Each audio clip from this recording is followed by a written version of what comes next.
get some more insight now from Anton Harder, who is a historian, and he joins us live from London. Thank you for being with us on the program. Now, as our correspondent there mentioned, not a lot of information was revealed on the details of that meeting, but we do know North Korea does support Russia, and it's going to get satellite assistance, as I mentioned, from Moscow. What's your analysis of the outcome of this bilateral?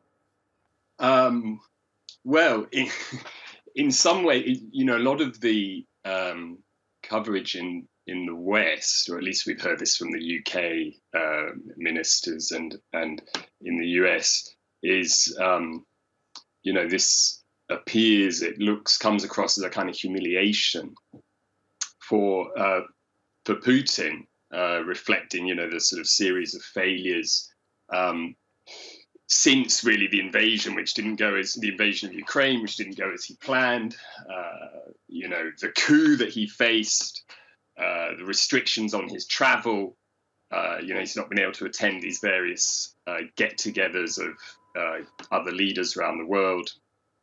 And now here he is, meeting up with Mr. Kim in the far east of Russia. And, it's just that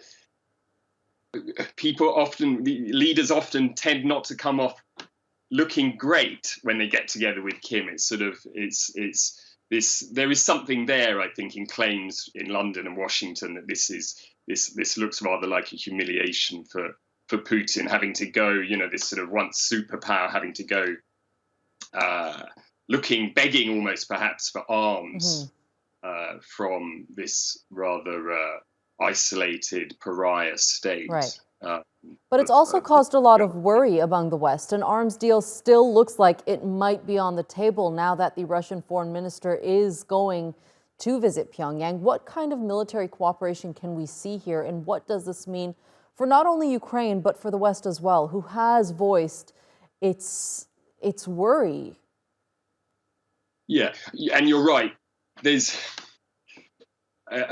always a degree of, the North Korea is a state that in some ways generates a degree of humor. I mean, it's so unusual, so out there in many ways, but nonetheless, we have to take it very seriously at the same time.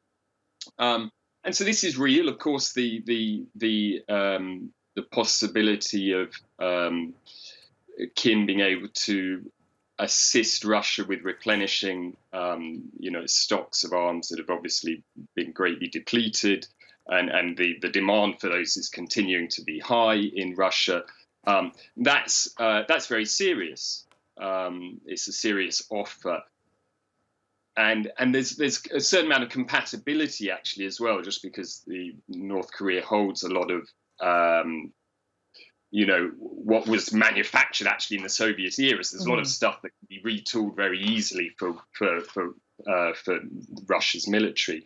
I think there might be an issue over how the logistics getting this to Russia very efficiently might place some kind of limit on how much. I mean, there's no doubt North Korea has great supplies of its own of all sorts of basic armaments, but getting them efficiently to where they're needed, which of course is the other side of the world's biggest country, might be more difficult. I think logistics out of North Korea might pose some problems. Right. It's definitely going to be interesting to see how this relationship unfolds, and the reaction that we're going to continue to receive from the West. Anton Harder, thank you so much for being with us here on the NewsHour and sharing that analysis with us. Thank you.